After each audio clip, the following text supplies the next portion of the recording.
6 at 10, road closures in Aiken County after a crash involving hazardous materials. The latest on that incident straight ahead. Plus, the president of Denmark Tech getting set to start a new chapter, where he's headed and how he feels the college gained ground during his tenure. And no Senate run for Governor Brian Kemp. What comes next for the GOP in that race as Your News at 10 starts now. Live from Television Park, this is WJBF News Channel 6 at 10 on BTV. Hey everybody, I'm Brad Means. We do thank you for joining us. Coverage you can count on begins with a busy night for cleanup crews and law enforcement. A tractor trailer carrying hazardous materials crashed this afternoon, and miles of traffic is still being rerouted. Isabella Moody has the story. A little after 4:30 p.m., the Aiken County Sheriff's Office responded to a tractor trailer that went over the bridge on I-20 at Highway 1. This tractor trailer had hazardous materials that it was hauling. That hazardous material has been identified as methyl acetate, which is a highly flammable hazardous material. Just seeing the 18-wheel leaking out like some fluid or whatnot, and on it says flammable or whatnot. So we try to get everybody to back up as far as possible and get the young lady out of the 18-wheeler and get hers back as far as possible. The driver had to be cut out of the truck and was transported by EMS to MCG. I saw the truck go off of the overpass, so I took off running. They had to cut her seatbelt off of her, and she was just saying, "Get me out of the truck, because I think she was afraid it was going to blow up." On the scene are Aiken County Sheriff's Office, South Carolina Highway Patrol, State Transport Police, Aiken County Emergency Management, Aiken County Hazmat, Center Fire Department, and Department of Transportation. Fire department is on scene for fire suppression. Emergency management is working with the fire department and the hazmat team to try to control the leak. There's an off-site company coming from Columbia that is bringing a group down to try to offload the hazardous material. Interstate 20 is shut down at exit 18 and 29. Highway 1 at East Frontage Road and Fulmer Road will all be closed for an extended period of time with detours in place. Road Rev was sent out for a 1-mile radius to do a shelter in place just to mitigate the traffic flow around the hazardous material, as well as a couple businesses nearby. They were evacuated. These closures are expected to last 10 to 12 hours.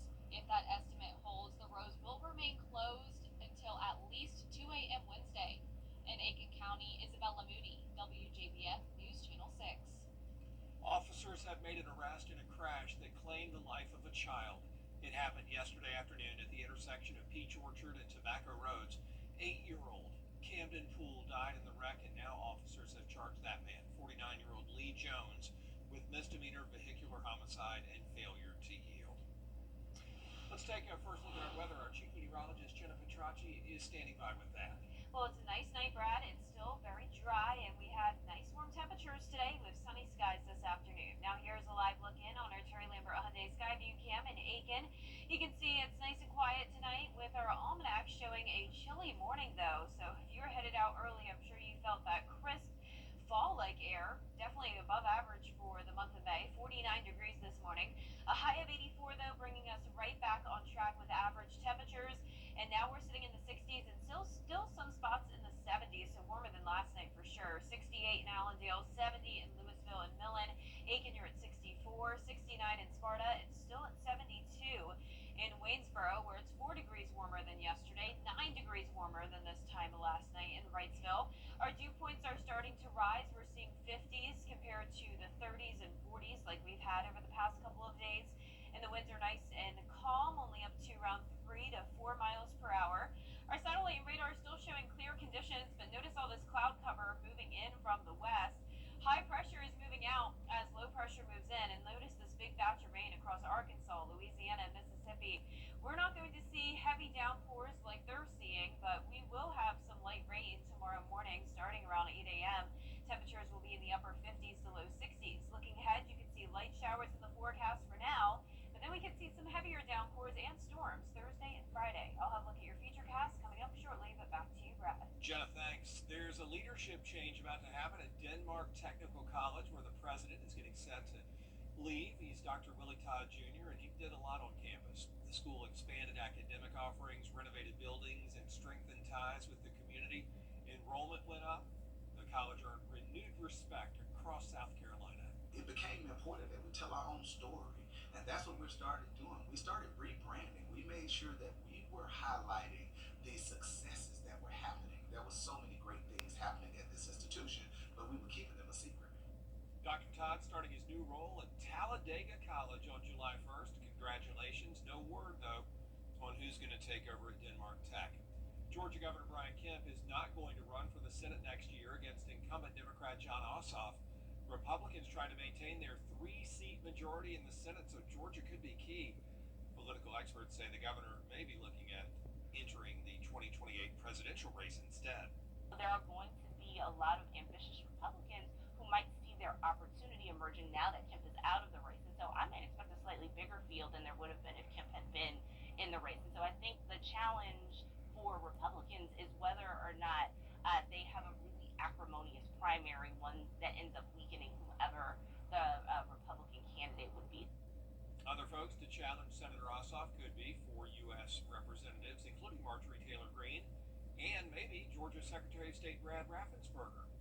The Columbia County Library will soon be leaving the Greater Clarks Hill Library region to become a single county region in the state library system.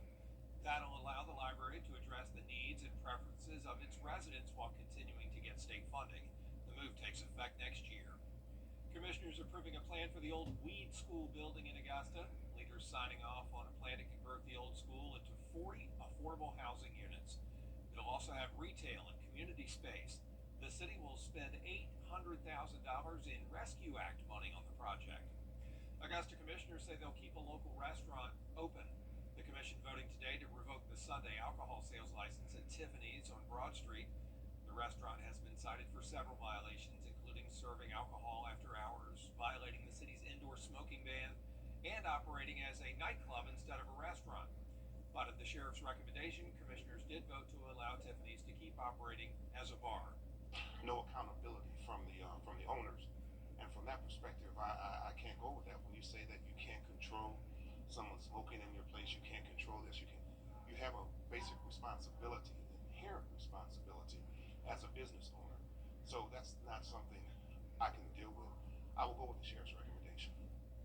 Some city leaders said the business has been open for 5 years and these issues have only recently started. Coming up, storm recovery at the lake, where things stand with debris cleanup. After the forecast from Jenna. And speaking of storms, we have the chance of a few thunderstorms Thursday and Friday, but first, a light rain moving in tomorrow morning. I'll have a look at your futurecast and your full forecast right after this break. Every day, ordinary people in the CSRA do extraordinary things to serve our community.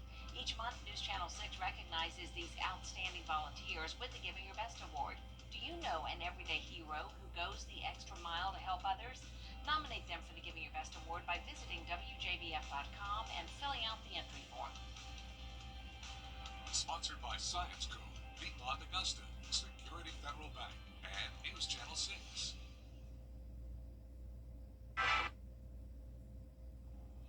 Now, your most accurate forecast with WJBF Live Viper 6.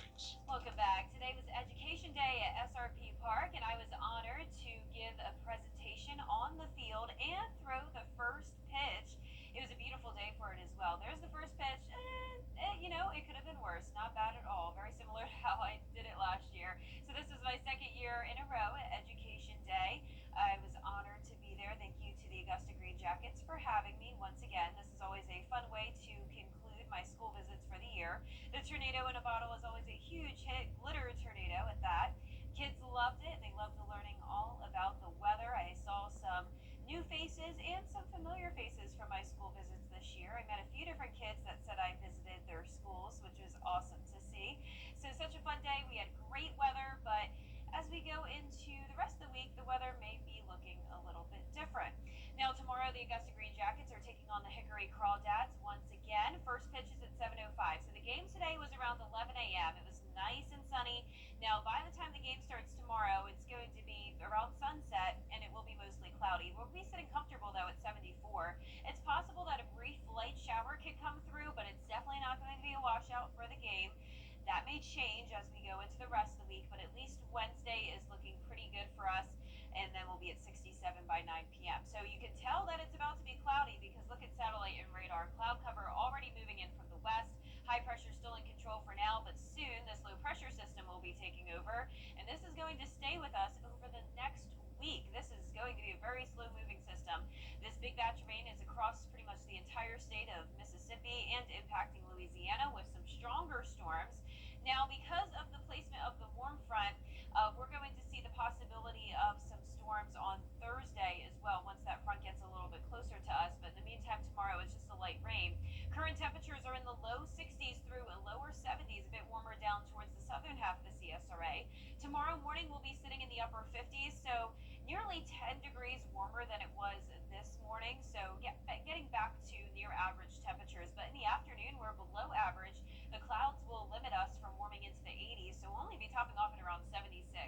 Look at these rain chances over the next 7 days. We're talking 40 to 60% every single day. Average rainfall for the month of May is 3 inches, and it's possible we could get to that just within this week alone. Now, our futurecast tomorrow at 7 a.m. showing the rain knocking on the door of our western counties. It's going to be mostly light and then scattered by the time we get to the late morning hours, and then just isolated showers the rest of Wednesday. So it's really just morning rain for us. It's not going to accumulate too much, no more than around 1/10 of an inch. On Thursday at midnight, some light showers overnight, and then Thursday, this particular model is not showing a lot of rain, but we do have the possibility for this to change again. Still keeping those rain chances pretty high for now, but of course that would be the better scenario to see at least a couple dry days here and there. But that'll be the case really all week long. None of these days are expected to be a complete washout, but you'll see as we go through our futurecast here, we just have a ton of moisture around the southeast as this low pressure system stalls out, and then we're expecting another low to form. You can sort of see the way the winds are spinning here. That's where we'll have what's called a cutoff low form, and it will just meander around the southeast, bringing waves of rainfall. There's Mother's Day evening, and then this eventually will move off the coast, but it's possible the rain could even linger into next Tuesday, which would easily bring our rainfall totals over 2 inches, some places up to maybe 4 or 5 inches of rain. Now, that 10-day forecast is showing a pretty wet setup for Mother's Day weekend, so I suggest making some indoor plans, and let's just hope for the best that we do have some dry periods here and there.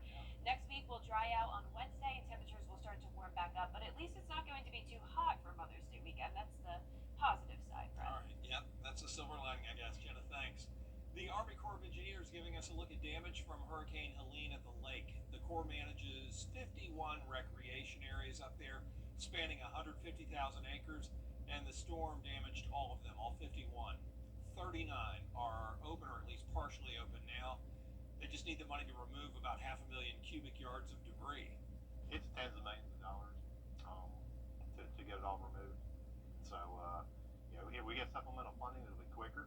If we get a emergency management debris contract, we estimate with that 500,000 cubic yards about 4 months to remove it.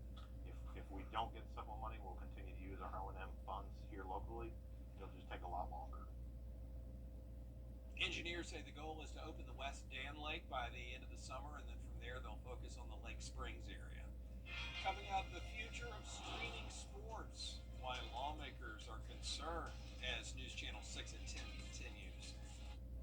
Coleman Services cares about our community, and our number one priority this winter is keeping the heat on and the hot water flowing in your home or business. It's in our name. Coleman Services the CSRA.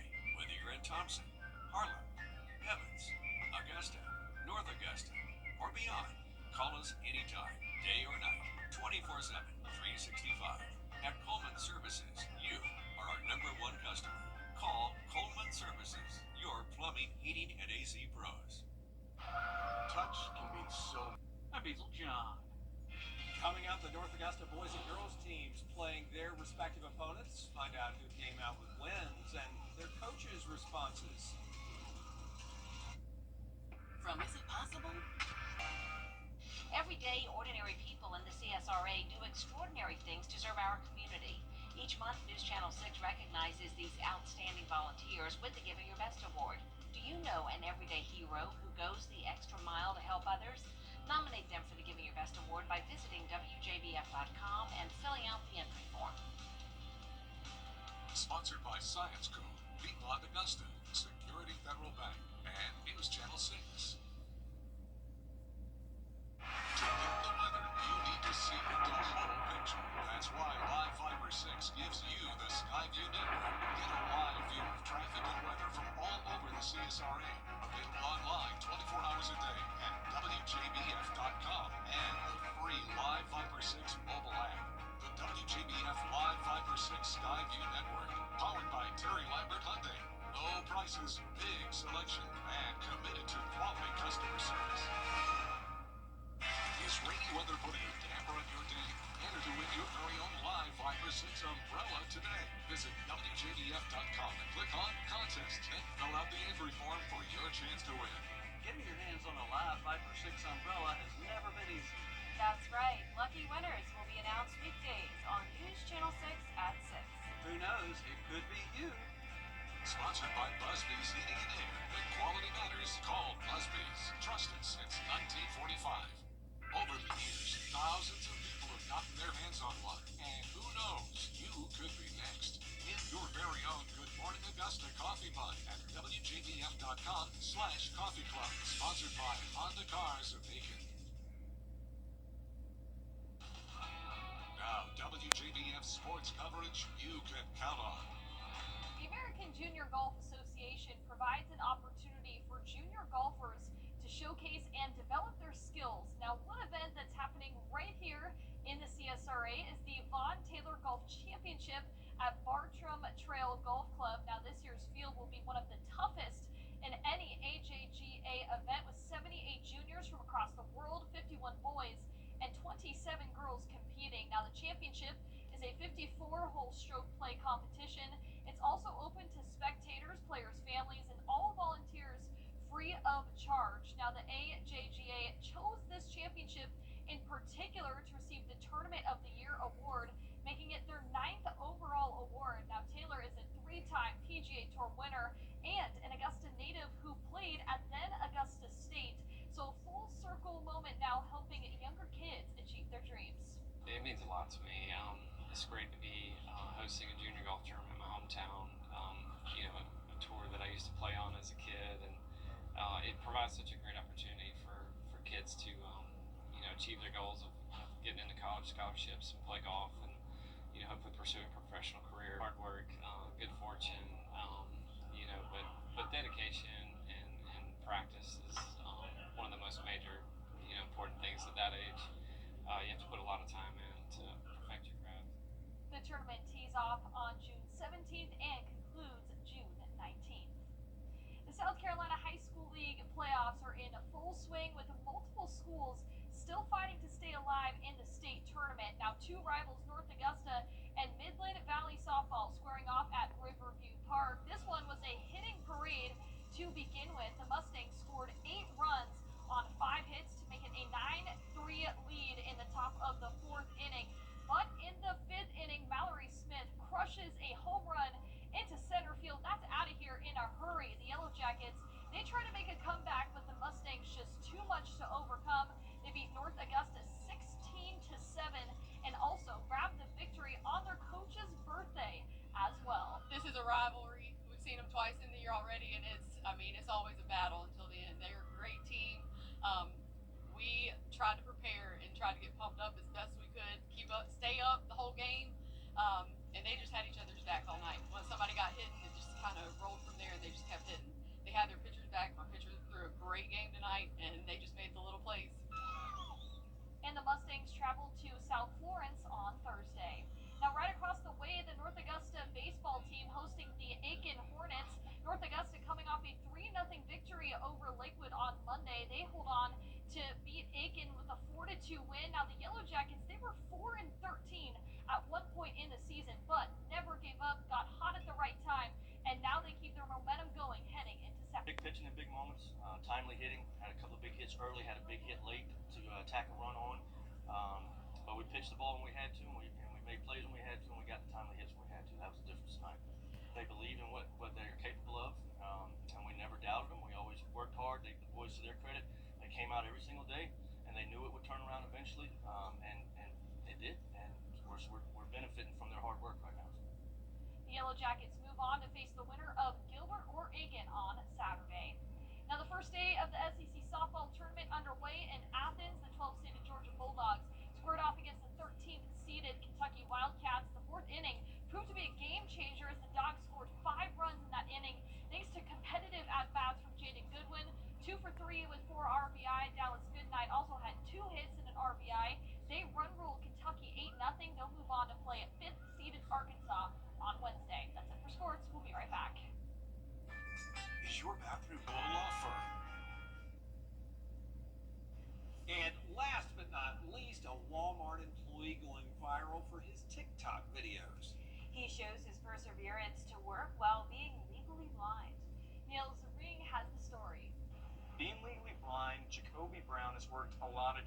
he's never felt as seen as he has at Walmart. I was born with 4 different eye conditions: optic nerve atrophy, nystagmus, exotropia, and hyperopia astigmatism. When Jacoby Brown received an interview from Walmart, he was upfront with his condition.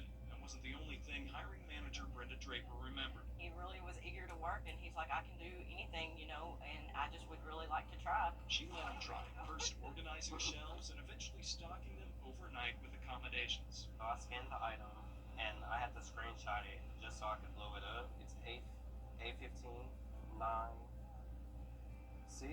Eventually, his extra time and even sight became less of a limitation. He learned his assigned aisles and began letting the world learn more about him.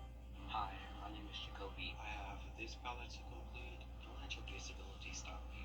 Thousands have had their eyes opened by what he's shown on TikTok and in store. We can see that people with disabilities do have the capability of doing things that are outside of their comfort zone, or things that you wouldn't really think about them being able to do. And then they also try a lot harder than most people because they know the challenges that they face. And that is worth more than any paycheck. With previous jobs, the things that I come to them about, they don't take them serious. And also being talked down to. We're just friends, just get together. When you love where you work, it doesn't feel like work. I also spoke with one of Jacoby's managers, and she said he's one of the fastest overnight stalkers on her team. Reporting in Little Rock, I'm Neil Zoran. Showing clouds taking over tomorrow with those rain chances going up each day, but starting Wednesday of next week will dry out with temperatures staying in the 70s and 80s every single day. All right, Jenna, thanks, and thank you all for watching. We're back at the top of the hour for News Channel 6 at 11. And Hogan's Heroes is next here on BTV. Have a great night.